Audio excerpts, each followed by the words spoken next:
네, 반갑습니다. 독거투자입니다. 12월 벌써 이제 중순이죠. 시간이 정말 빠르게 가는 것 같아요. 2025년이 시작된 게 엊그제 같을 때 이제 2주밖에 안 남았다는 게 살짝 저는 좀 놀랐고요. 그러고 3일 지나게 되면 저는 이제 퇴사한 지 5년이 됩니다. 그래서 진짜 5년 동안 많은 일들이 있었다. 특히 이제 팬데믹 터지고 그리고 또 4년 동안 또 목숨을 걸고 세계를 여행하고 잠시 쉬어가는 한국에서의 시간도 거의 이제 1년이 다 돼가고 정말 많은 일들이 있었던 것 같은데 올해 주식시장도 정말 많은 일도 있었고 또 내년에도 쉽지 않은 해가 될 수 있지 않을까 이런 생각이 드는데 일단 12월 9일인가요? 이때 이제 챗GPT 5.2 버전이 나왔습니다. 11월 달에 코드 레드를 샘 알트만이 선포를 한 다음부터 한 달도 안 되는 사이에 금방 신제품이 나왔어요. 원래는 내년 봄쯤에 나올 예정이었는데 워낙 제미나이가 너무 세게 나와서 샘 알트만이 좀 서두른 경향이 좀 있거든요. 그래서 12월 9일 날 챗GPT 5.2가 나오고 나서부터 시장에 나오는 이야기들 특히 이제 뭐 벤치마크 이런 것들을 보게 되면은 드디어 제미나이가 아니라 챗GPT 5.2가 제미나이를 앞섰다. 다시 이제 선도를 차지했다 이런 식으로 많이들 얘기가 나오더라고요. 그 벤치마크도 상당히까지는 아니지만 어느 정도 좋게 나왔고 제미나이를 근소하게 앞서는 걸로 나왔는데 실상 그 뒤부터 나오는 SNS라든가 여러 전문가들의 이야기들, 유튜브라든가 뭐 레딧이라든가 이런 데 이야기를 좀 들어보니까 챗GPT가 헛소리를 좀 한다. 그리고 생각보다 기능이 시원치 않다. 특히 이제 코딩 하신 분들은 여러 가지 그 뭐 템플릿들 넣어가지고 그 지시를 하는데 게임 같은 거라든가 이런 것들이 구동된 거 보게 되면은 제미나이보다 못하는 경우가 퍼센테이지로 볼 때는 훨씬 많은 게 나오고 나서부터 지금 문제가 뭐냐면은 챗GPT가 좀 이상하다 이런 얘기도 지금 많이 나오고 있거든요. 실제로 저도 조금 테스트를 해봤는데 물론 제가 테스트한 게 뭐 대단한 건 아니지만 제가 체감하기에도 그렇고 제미나이가 여전히 챗GPT 5.2에 비해서는 좀 더 나은 그런 결과들이 나오거든요. 무료 버전을 기준으로 볼 때는. 그래서 살짝 좀 충격을 받고 있는데 원래 처음에 벤치마크 나오고 언론들이 막 챗GPT 5.2가 좀 더 낫다 이런 얘기가 나올 때는 정말 다행이라 생각을 했었어요. 왜냐면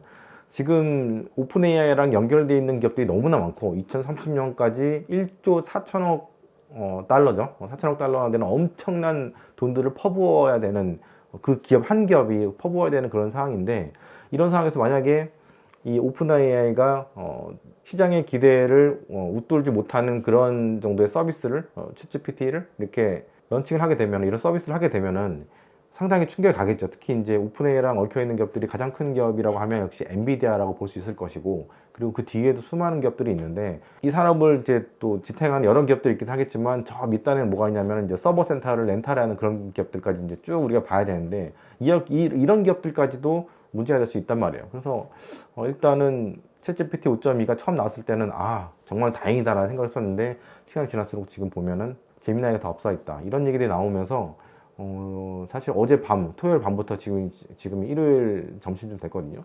계속 그 생각을 좀 하고 있어요. 이게 지금 오픈AI가 흔들리게 되면은 그 뒷단에 있는 다른 협력 기관들, 이런 기업들이 무너진다는 말은 좀 그렇긴 하지만 좀 위험할 수도 있겠다. 일단 첫 번째로는 주가가 위험할 수 있고 두 번째로는 뭔가 여러 가지 계약들을 많이 엄청나게 이렇게 서로 했고 또 약간 뭐라고 그러죠? 그 뱀이 다른 뱀들 꼬리를 물듯이 이렇게 순환 출자하듯이 이렇게 엉켜 있는 상태인데 사실 이거에 대한 그런 많은 경고들은 있었는데 저는 좀 괜찮게 봤었는데 오픈 AI가 이렇게 서비스가 약해지면 이게 흔들 수 있겠구나 그런 생각이 사실 좀 들긴 하거든요. 약간 저의 판단 미스 너무 낙관적으로 생각을 했었던 건 있었는데 물론 이제 시간이 지나면 이 산업은 점점 커지게 될 것이라는 것에 대해서는 의심이 여진 없는데 이 안에서의 산업에서의 그런 재편, 헤게모니의 재편 이런 것들은 좀 조심해 봐야 되지 않겠나.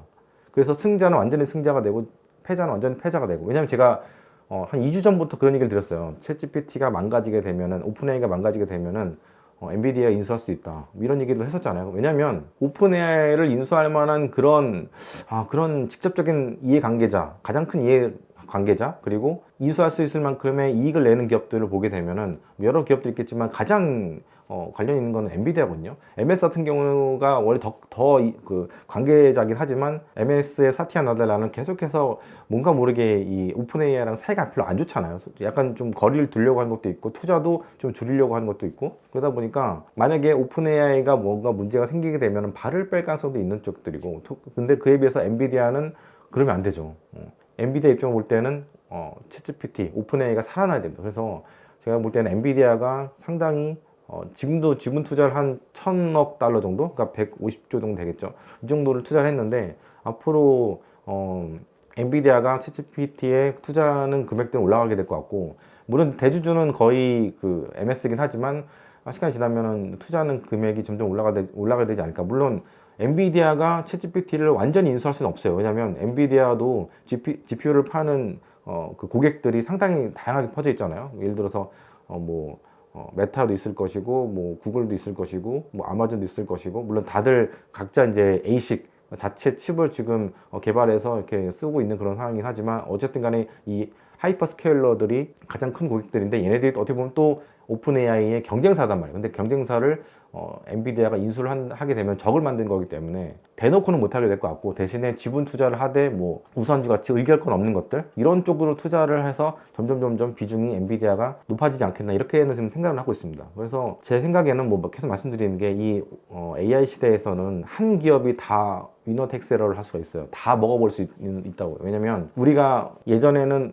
익스플로러, MS 익스플로러 쓰다가 크롬으로 넘어갔잖아요. 그런 것처럼 우리가 뭔가 모르고 있는 것들, 잘 모르는 것들, 알고 싶은 것들 이렇게 있으면 물어본다면 어디에 물어보겠어요? 주로 잘 대답하는 애한테 물어보지, 못 대답하는 애한테 물어보진 않거든요. 그리고 어떤 분들은 그런 얘기를 해요. 각자 뭐 클라우드에는 어떤 부분이 굉장히 장점이 있고, 뭐 챗GPT는 어떤 게 강점이 있고, 제미나이는 어떤 게 강점이 있다고 하는데, 결국에는 제일 잘하는 놈 한 놈으로 귀결될 거라 저는 생각이 들거든요. 어떤 분들은 또 이렇게 얘기를 합니다. 지금 안드로이드랑 애플의 iOS 두 개로 나눠져 있다시피 한데, 사람들은 각자의 기호에 맞게 이로 넘어갈 수 있을 것이다 라고 얘기하는 사람도 있는데, 사실 iOS 같은 경우에는 그 기기 가격이 좀 비싼 편이잖아요. 그 아이폰이 좀 비싼 편이잖아요. 그래서 그 문턱을 못 넘는 전 세계 대부분의 사람들, 인구가 전 세계 지금 지구에 75억 명이 있는데 아이폰이 상당히 비쌉니다. 전 세계적으로 팔리는 그 스마트폰의 평균 단가는 300불대예요. 그러니까 40만 원 좀 넘는 정도 수준이거든요. 그걸 보게 되면은 애플의 ASP가 대충 600불대요. 그러니까 600 거의 보면은 90만 원, 80만 원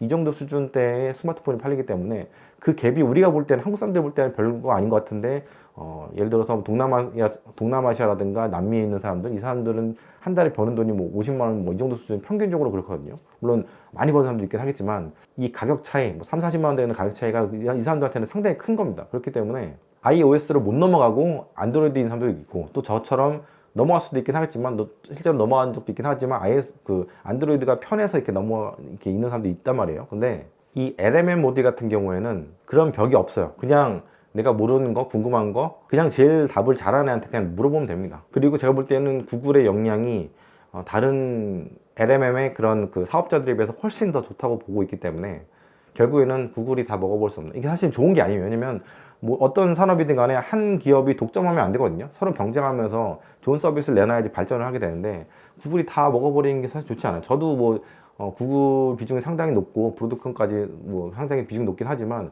구글이 다 먹어버리는 게 정말 좋은 건가?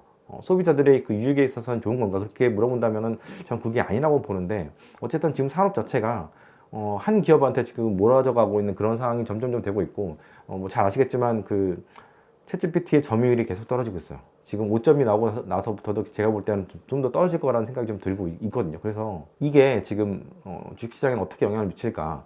당장 지금 금요일날 시장이 폭락했단 말이에요. 이게 뭐 단순히 뭐 오라클이 문제가 있다, 뭐 여러 가지 얘기들이 많긴 하지만, 이미 제가 볼 때는 그 챗GPT가 제미나이보다 경쟁력이 좀 떨어지기 때문에, 거기서부터 파생될 뭔가 위험들에 대해서 의구심을 갖고 있고 불안하기 때문에 시장의 참여자들이 좀 빠져나온 게 아닌가. 사실은 브로드컴도 그렇고 너무 많이 빠졌거든요. 오라클 같은 경우에도 첫날에는 10%대 빠졌다가 그러니까 목요일날 10%대 빠졌잖아요. 실적 나오고 나서부터. 근데 금요일은 또 4%대가 빠졌단 말이에요. 이게 뭘 말하느냐. 웬만해서 미국 주식들은 어떤 정보가 나오게 되면 빠르게 반영을 하면서 그날 대부분 다 털고 나오거든요. 나올 사람들은 다음날까지 더 털진 않는단 말이에요. 근데 이 챗GPT의 그 새로운 버전인 5.2가 나오고 나서부터 이런 일들이 지금 반복이 되고 있는 상황이고, 일파만파 커지는 상황이 되는 것 같기도 하고, 그래서 제가 볼 때는 5월 그 지금 다음 주, 그러니까 내일이죠. 내일 월요일 날 시장도 조금 불안할 가능성이 있지 않겠나. 이게 예전에는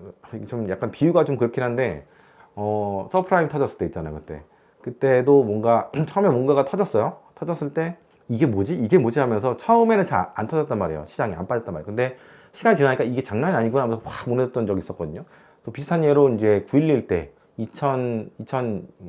2001년 때도 처음에 비행기가 그 월드 트레이드 센터에 꼬라박았을 때, 그때 당시에는 시장이 뭐 크게 흔들리지 않았단 말이에요. 근데 다음 날 완전 시장이 폭락했던 적이 있었거든요. 그래서 지금 시장이 일단은 금요일 날 약간 한 대 맞았단 말이에요. 맞았는데 약삭 빠른 사람들은 빨리 나온 게 아닌가 이런 생각이 드는데, 이게 이제 월요일 장 되고 화요일 장 되면서 재미나 이게 아닌데 하다 보면은 또 시장이 큰 흔들림이 있지 않겠나, 이렇게 가능성도 생각을 해봐야 된다. 그래서 제가 한 2주 전부터 말씀을 드렸던 게 챗GPT 조금 살짝 위험한 게 아닌가. 그러면 엔비디아라든가 다른 기업들의 주가에도 영향을 준다.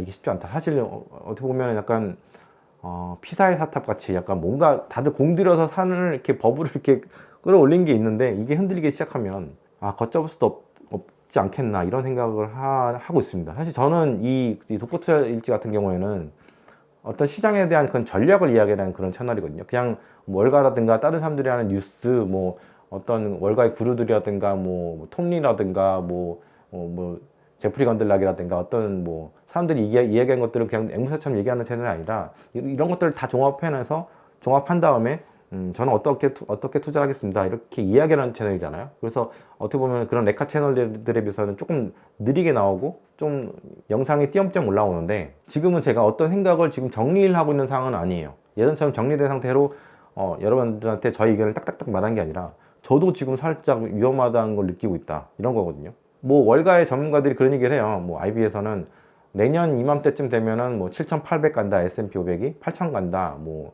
여러 가지 얘기를 하는데, 그래 맞아요. 그때까지 갈 수 있게 있는데, 그 중간중간에 올해 3월 4월달 같은 그런 폭락장이 올 수도 있는 거고, 톱니도 오늘 아침에 그런 얘기 했더라고요. 한 10에서 20% 정도의 조정이 상반기에 있을 것이다. 그런 얘기는 사실 누구나 다 할 수 있는데, 지금 보면은 그런 일들이 일어나도 그렇게 이상하지 않은 상태까지 된 게 아닌가, 이런 생각도 한번 생각을 해보는 거죠. 여러 가지 생각들을 해보는 건데, 이럴 때는 그냥 뭐 주식을 사놓고 수면제를 먹고 10년 후에 깨어나라고 하는 그 앙드레 코스텔라니의 얘기도 맞고, 그냥 신경 쓰지 말고 그냥 1년 동안 여행이나 갔다 오자, 이렇게 할 수도 있는 건데, 근데 우리는 좀 그렇게 하는 것보다는 만약에 그렇게 중간에 큰 조정이 있을 거라면 주식을 조금 정리해 놓고 큰 조정 때 들어가는 게 좋지 않겠나, 이렇게 한번 생각을 해보는 거죠. 그렇죠? 뭐 단타꾼은 아니지만 어떻게 보면 포트폴리오 좀 조정하고 조금은 그 수익률을 극대화할 수 있는 그런 좋은 방법을 생각해 보는 겁니다. 미국 주식시장 같은 경우는 아마 10월 달 말이었나, 10월 21일이었나, 그때가 아마 역사적 신고가였던 것 같고, 그 뒤부터는 그 빅테크들이 조금 조정이 있다 보니까 아마 그 뒤로 고점을 회복하지 못하신 분들이 상당히 많으실 거라 생각이 들어요. 근데 뭐 그게 뭐 중요한 건 아니에요. 왜냐면 고점이라는 거는 그냥 어떻게 보면 살짝 버블일 수도 있고 오버셔팅이기 때문에, 그때를 막 추억하면서 그때 팔았어야 되는데 이렇게 생각하는 거는 정말 그거는 말도 안 되는 거고, 그거는 그냥 한번 갔다 온 거지, 천국에 한번 갔다 온 겁니다. 그런 거는 그때 팔았어야 됐다라고 생각하는 거 진짜 어리석은 거고요. 그런 생각을 하게 되면은 나중에 어떻게 보면 좀 그르친 그런 투자에 있어서의 그런 판단할 수 있기 때문에, 그런 거는 싹 잊어버리시고 지금이 중요하고 앞으로가 더 중요한 거거든요. 제 생각에는 그렇습니다. 물론 이 상황에서 이런 것들 아무것도 아니야라고 넘어가서 이제 쭉 시장이 또 완만하게 올라갈 수도 있긴 한데, 어떤 면에서 볼 때는 현금을 조금씩 만들어 가는 것도 괜찮은 전략일 수도 있겠다는 생각이 드는데, 아직까지 저도 결론을 짓지 못했어요. 일단은 지금 제가 판단하기로는 시장에 많은 이야기들이 있지만 챗GPT의 5.2가 제미나이보다는 지금 못한 상황인 거는 확실한 것 같아요. 많은 사람들이 그거에 관련된 영상도 올리고 글도 올리고 있고, 저도 느껴지는 게 생각보다 개선된 폭이 되게 작구나, 전문가 영역으로 가면은 더 그렇게 느껴질 수도 있겠구나, 그런 생각을 좀 하고 있거든요. 그래서 제가 오늘 영상은요, 제가 답변을 못 드리고 어떻게 결론 짓지 못하지만 위험할 수 있다. 사실 2주 전에도 제가 이런 얘기를 했었어요. 챗GPT 어려지면 엔비디아가 뭐 경영권을 가져갈 수도 있다, 뭐 이런 얘기 했는데, 경영권까지는 모르겠지만 뭐 가져갈 수도 있겠죠. 하지만 더 큰 가능성은 뭐 우선주, 의결권 없는 우선주 정도, 이 정도 투자를 더 하는 정도, 이 정도 선에서 갈 수는 있긴 하겠는데, 어쨌든 경쟁력을 잃어버린 챗GPT 5.2 오픈 AI는 점점점 힘들어질 수 있겠다. 추가적인 투자도 힘들어질 가능성이 있고, 그렇게 된 상황인 것 같고요. 제가 계속해서 11월 달부터 이야기 드리는 게, 2026년도는 한치도 앞을 우리가 예상할 수가 없다. 왜냐하면 기술의 발전이라는 게 정말 우리의 능력을 뛰어넘어요. 전문가들의 영역을 뛰어넘고, 저도 사실은 진짜 하루에 주식시장을 모니터링 하면서 가장 많은 시간은 기술을 보는데 시간을 많이 들이거든요. 저희 멤버십에 있는 단톡방에 계신 분들도 제가 드리는 정보의 대부분이 절반 이상이 정보에 관련된 것들, 뭐 업황, 이 반도체 업황이라든가 이런 것들을 많이 보내드리고, 요즘 들어서는 이제 정보가 워낙 빠르다 보니까 영상에 관련 영상들을 기술과 관련된 영상 자료들 많이 좀 올려드리는데, 공부를 하셔야 됩니다. 그냥 공부 안 하고 있으면은 세상 이 트렌드를 읽지 못하잖아요. 그러면 너무 빠르게 자산이 줄어들 수도 있습니다. 지금 이게 주식 투자가 점점점 고도가 되고 어려워지고, 저같이 이제 고등학교는 이과를 나왔지만 대학교를 문과로 나온 경영대 사람들은 점점점 세상을 이해하는데 한계를 느끼게 되거든요. 왜 제가 경영대에 가는지 모르겠지만, 어쨌든 기술을 좀 알았으면 저희 사촌 형처럼 반도체 엔지니어 삼성전자에 있거든요. 만약 그만큼의 내 전문성이 있었으면 어땠을까 이런 생각도 사실 드는데, 그래서 이제 저보다 전문성 있는 사람들의 많은 그런 이야기들, 전문적인 그런 영상들, 뭐 글들 이런 것들 상당히 많이 보거든요. 인터뷰도 많이 보고 있고, 이렇게 따라가려고 노력하는데 쉽진 않지만, 어쨌든 투자하는 사람 입장에 볼 때는 지금은 기술에 대한 공부를 상당히 많이 하지 않으면, 그래서 뭐 이게 너무 어려워서 뭐 힘들다는 분도 있는데, 그러면 투자를 하시면 안 되고 예금하셔야 되는 상황이 돼버렸어요. 왜냐하면 너무 빠르게 바뀌고 있고, 구글이 이렇게 확 모든 업계에서의 그런 헤게모니, 패권을 확 바꿔볼 줄 누가 알겠습니까? 물론 다른 놈들이 나타날 수도 있긴 하겠지만, 물론 제 생각에는 구글이 계속 갖고 간다는 이 생각은 지난 여름부터는 생각의 변화는 없긴 하지만, 어쨌든 구글이 가져간다 하더라도 경쟁자가 너무 허물어지게 되면, 쉽게 허물어지게 되면 이게 문제가 될 수 있어요. 그래서 어쨌든 간에 제가 볼 때는 원탑이 제미나이가 된다 하더라도, 구글이 된다 하더라도 좀 옆에서 다른 기업들도 좀 잘해줘서 쫓아가려고 노력하는 모습들을 보여주고, 그로 인해서 투자가 또 일어나게 되고, 이게 선순환이 돼서 쭉쭉쭉 업계가 커져 가야 되고, 나중에 이제 뭐 AGI, ASI, 뭐 온디바이스 AI 같은 것들, 이런 것들을 파생이 돼야 되는데, 구글이 하나가 다 빅데디가 빅데디 맞죠? 빅데디가 되게 되면 사실은 문제가 되는 거거든요. 뭐 또 반독점에 대한 이야기들, 이런 얘기가 나올 수 있는 거고, 트럼프도 이런 걸 사실 별로 좋아하지 않잖아요. 그래서 철퇴를 낼 수도 있는 거고, 그래서 여러 가지를 지금 생각해보는 약간 마음이 무거운 월요일 장은 어떻게 될까 살짝, 물론 제가 장 하루 분위기에 일희일비하는 건 아닌데, 업계의 분위기가 싹 달라지게 된 거에 대해서 미래가 약간 좀 12월 말인데 불구하고, 중순인데도 불구하고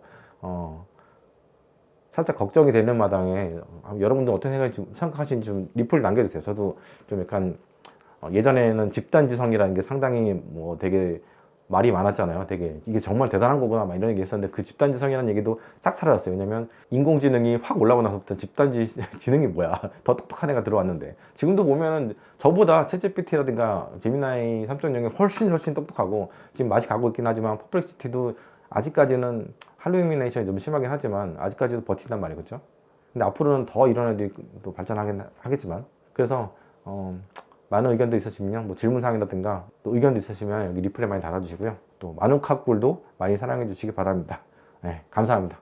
또 좀 고민을 좀 많이 해보고요. 저도 영상 다시 한번 뭔가 생각하게 되면, 결론이 나게 되면 또 이야기 드리도록 하겠습니다. 감사합니다.